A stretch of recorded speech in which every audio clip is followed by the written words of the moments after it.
বন্ধুরা বাকি আইটেম তো আছে, সাথে সাথে আজকে এই দাদাদের সাথে দেখা। দিদিভাই আজকে এসছেন দেখো গোপাল নিতে, যেহেতু সামনে জন্মাষ্টমী, তাই কি? হ্যাঁ, তো আপনার এখানে লোকেশনটা কোথা থেকে পেলেন? আমি তো ইউটিউব দেখে আগে এসেছিলাম গোপাল নিতে 3 বছর আগে, আবার এটা সেকেন্ড টাইম এলাম। আচ্ছা, তো আপনার নাম? আমার নাম সুমনা, আপনি কোথা থেকে আসছেন? আমি এসেছি বেহালা থেকে। আপনার? আমার নাম অনন্য। আপনি কোথা থেকে আসছেন? আমি আসছি বাঘাযতীন থেকে। আচ্ছা, তো এখানে মানুষরা ভরসা করে আসতে পারে একদম। হ্যাঁ নিশ্চয়ই। আর জিনিস কিনে আপনি স্যাটিসফাইড? এই জন্য সেকেন্ড টাইম এসেছি। ভাই তোমরা দেখো মানুষ কিন্তু এখানে বারবার ফিরে আসে, একটাই কারণ। তো সবাইকে সাজেস্ট করবো যে এখানে আসার জন্য। একদম। আর এখানে কি বার্গেনিং রেট না ফিক্সড রেট? এখানে fixed Fixed rate. rate। Bargain হয় না? না। তো যেটা ভিডিওতে বলছি সে দাম নেয়? ঠিক আছে, তো বন্ধুরা তোমরা দেখো, শুধু মুখের কথায় না, এখানে কিন্তু কাস্টমার রিভিউটা ভীষণ ইম্পর্টেন্ট।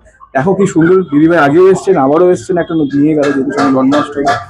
তো ঠিক আছে, থ্যাংক ইউ ফিডব্যাকের জন্য। অনেক মানুষের সুবিধা হবে যে জানতে পারবে যে এরকম এখানে আসা যায়, নেওয়া যায়। অসংখ্য ধন্যবাদ।